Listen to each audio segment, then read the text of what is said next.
veins, I've been driving this train. Years in this lane, there's no stopping this flame. Cause I came to the game and I changed it to play how I like, rearranged it to my own domain. Yeah, I got what it takes, made lots of mistakes, taking shots, skipping breaks, feeling lost, feeling great, popping off, singing straight, never stopped, never changed. All the squad here to play, and I've got something to say, yeah. I work hard each and every day, I get lost in the words I say. I don't push pause, no, I push play. I won't stop till I make a change. I withdraw on the things I make. I turn flaws into flawless traits. I build tall, never capping space. I won't stop till I hear him say, hey, welcome in, welcome in. We're back with Real Housewives of Atlanta, season 15, episode 6. It's called Rap Sheets and Old Beefs. Oh my goodness, my Lord, my word. Okay, guys, let's get into it because we're going to be here not for a long while, but for a short while. And we're going to move on out of here because this is not a scene by scene recap. Did you hear me? I'm going to repeat that for you one more time for the cheap seats. This is not a scene by scene recap. Okay? I just want to get into a few major things because you got a lot of people out here on these YouTube streets covering this show. You got a lot of people, a lot of people, okay? And I'm just one of them. And I'm not the top number one tier person, and I hope I'm not the bottom tier person. But I thought this episode, this week, episode 6, I thought it was pretty darn good. I thought it was probably about a B minus. I would give it a B minus. What would you guys give it if you had to give it a grade? What would you give it? Maybe C, B minus. Tell me what you would give it on the replay because this is not my usual time, so I don't have my usual folks here. And good to see you, by the way, Brad. Glad to see you. Welcome in, welcome in. Please be sure to hit that like button, whether you're watching live or on the replay, guys. I sure would appreciate it. And welcome in and make sure you're subscribed. We love to see you. All our old long-term supporters and subscribers and our new ones. But let's go ahead and get into it. So this episode, we know that we see Marlo is just really kind of irate. She's still talking. She's still talking up this whole beef that she has with Candy. And this thing is what, like now a year and a half, 2 years old? What is going on? So, guys, I went back. I started to I went down a deep black hole looking at last year's reunion episodes. I looked at a lot of different things and I said, you know what? And when I got to last year's part one of the reunion, hey there, Reza. Good to see you. Welcome in, welcome in. When I got to part one of the reunion from last year, I began to better understand what I believe. And this is all for entertainment purposes, guys. So hopefully this is entertaining, but this is also, I think, very real. So my experience as a grief recovery facilitator in workshops, and then also from my experience in social work, I really see Marlo as struggling. She had what I would say was probably severe trauma in her childhood. Here's a woman who left home at 10 and lived in at least 5 different foster homes. Okay, so she lived in 5 different foster homes and was not accepted, was not welcomed, and for one reason or another. And I do believe, listening to her from the reunion last year, I think that one of the problems that Marlo struggles with is admitting and having accountability for her own self. So there's an accountability that you have to take in life, and you have to say, well, you know what? Self, I had a rough life, but this is what, as a grown woman or as a grown man, this is what I'm going to be accountable for. And this is what I think that Marlo struggles with. But you see that she left home, she left her mom, and then there were problems with addiction, apparently with her parents. So all of these things are like genetic coding, ancestral, legacy type trauma to us as Black people in this country. Our background in this country in America is a lot of trauma. So we know we're getting ready to celebrate Juneteenth. So there's a lot of trauma in our Black bodies. Okay, there's a lot of trauma. And then when you grow up and you have parents who are, unfortunately, due to whatever their addiction issues are or their lack of being well parented themselves, they can't parent you. You grow up with all this trauma. You end up being a very angry individual. I've seen this even in my personal life where someone that I really trusted, really cared for, was just so traumatized by their childhood, and they've never really been able to get the help that they needed. They've never sought out the help. They've not healed from it. And so you get this angry person like Marlo. So Marlo is saying things like, let me see, I'm looking at my notes here. Marlo is saying that like Candy, she didn't do what she should have done for her nephew Quentin when he unfortunately was unalived by the pow pow.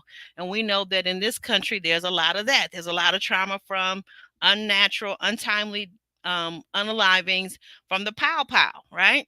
So she has this nephew who is unalived, and here's the problem with the unaliving. The nephew is unalived, and it's now Candy's fault. Why is it Candy's fault? Candy did not was not the person that pulled the pow pow trigger. Candy was not the person. It did not happen in her establishment. Apparently, I thought at one point Marlo was saying that he met this gentleman and this guy worked at Candy's establishment also, but come to find out, as she clarified it this week, no, the guy didn't work there. Her nephew met someone and they decided to share an apartment together. Now, what that was all about, I'm not going to even try to analyze. This is Pride Month. I don't know. Okay. I don't know. Maybe they're trying to split the rent. Maybe there's a romantic relationship. We don't know. But all of this, Candy is putting on, I'm sorry, Marlo is putting on Candy like it's her fault.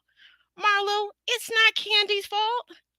If Candy sent flowers or she didn't send flowers, there is nothing that Candy can now do to bring your nephew back. And see, one of the things that I found out through facilitating grief recovery is that in our community, in all communities, but especially I think in our Black community, because we're so traumatized by these untimely deaths because we don't have insurance, we have to gather up money, we don't know how we're going to lay our loved one to rest. Will we cremate them? Some people don't believe in cremation in our culture, in our community. And there's a lot of expenses and it's a lot of stress. So you're dealing with all of this stress. And she's talking about what Candy should have done. Marlo, what did you do? But here's a good thing, Marlo. You are now raising your two nephews, right? You have taken them in and you are raising them, and you're finding that it's stressful. Trust me, I know as a parent, it's very stressful raising two young men, especially two young Black men in this culture, in our community, in our country today, with all the racism and all the R things. I know I'm not supposed to say that word. So the R word, okay? You know what I'm talking about. What that our young men and women and we as people of color deal with. But Marlo, honey, you got to add somebody to that life coach. Life coach is good, but you need a real life therapist with a PhD in psychology. You need to sit down, lay down on their couch, and ask them to help you with your anger management, help them with your rage, help them with your jealousy. Because what I see, you're also jealous of Candy. Candy is like, she the stuff. She the stuff. Plain and simple. What you think, Monique? Is Candy the stuff on that show or not? What do you say? I think she is. Um, so anyway, so we, get past that. I mean, she goes out to dinner. She's dining with Justin, who's her manager, and Ty, who's a lady friend, and they're talking and they're, building each other up. Okay. And so I'm gonna move on to the next thing that I want to talk about is Sonia. Sonia and her sister Cherie and her beautiful, beautiful, gorgeous mother, gorgeous looking lady Sharon. They're in the kitchen with the boys. Sonia's son is I think about 4 or 5. And then you've got the nephews that are there also. So you got the 3 boys, and they're in this beautiful, well appointed kitchen. And Sonia is talking to her mother. She's excited about her clothing line is going to be carried now at this prestigious, clothing store. That's great. But her sister Sherry, who has been informed just last week or 2 weeks ago that her and her husband and her two boys are going to have to leave because Ross, Sonia's husband, who's hardly ever there, doesn't want them there in the house anymore. So, like, what I'm trying to understand is who's picking up the slack? Because Ross ain't there. Ross is out doing his thing. Kind of remind me maybe of like a Peter Thomas type of situation. Because what is Ross doing? What does he do for a living? I don't know. But okay, so like he's not going to be there to help out with the kids, like a lot of men who are fathers that unfortunately are not hands on.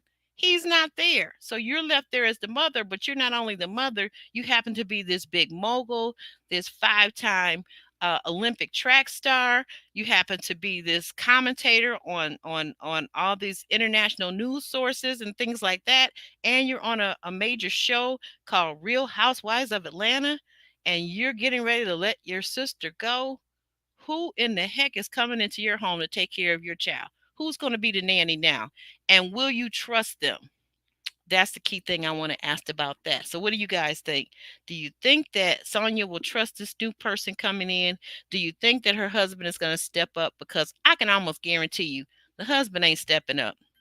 There's nothing I heard about him that says that he's a step up type of dude. Just nothing at all. Nothing at all have I heard about him. So that's kind of sad, but that's what it is. That's what it is, and that's the way it's going. So that's all I can tell you about that. And we got something else here. I'm going to come to that last.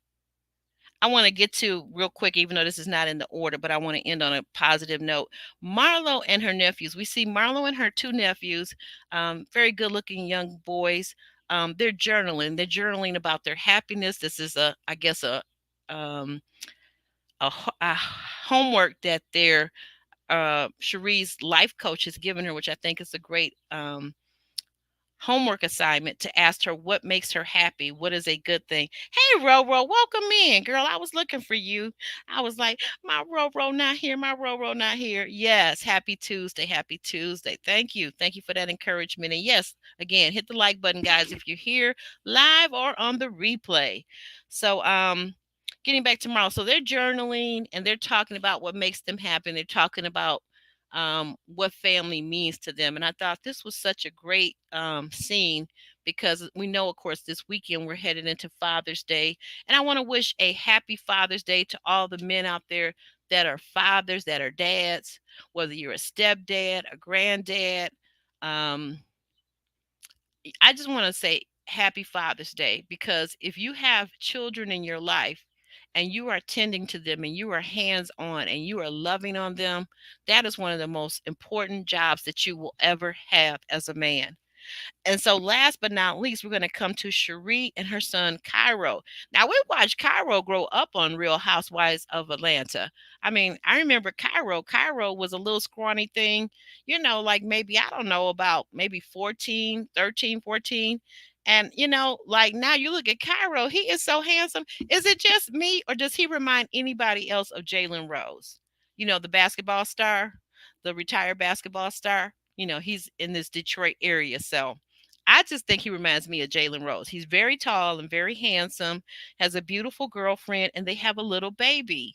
And so Cairo and his girlfriend and the baby, which is Cherie's grandbaby, were over, and Cherie was holding the baby. And she had bought this kit, like a clay kit that you just take the baby's palm of their hand and you mash it into this clay while it's wet and while it's soft, and then now you have it like it sets as a mold, and you'll have a permanent handprint of the baby forever and ever. Well, I just loved seeing Kyrie, how he just jumped in and he took the baby in the kitchen and he put the baby's tiny, cute little baby hands up under the faucet and got it wet. And she's like, that's enough water. And he was just still wetting it. And then he took the baby's hand and he said, okay, let me uncurl your fingers. Because you know how babies always have their hands kind of clenched. And he gently uncurled the little baby girl's fingers and he pressed it down into the clay. And you could just see the love that Cherie had, his girlfriend had, as she's sitting there at the counter at the kitchen. And for me, that's the note that I want to end this on.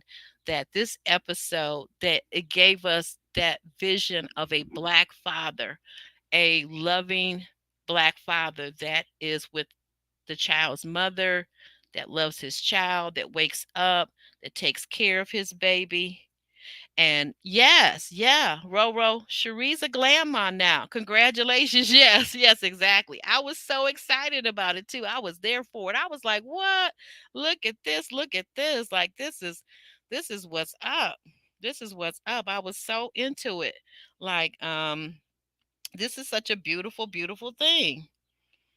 This is just like really a beautiful, beautiful thing. I don't know what could be more beautiful, and I don't know why this thing isn't working, but that's okay. But so guys, that's the vision that I want to end with. That we're headed into Father's Day, and if you have a father that's still alive, unfortunately, my father has been deceased and passed on for many many decades.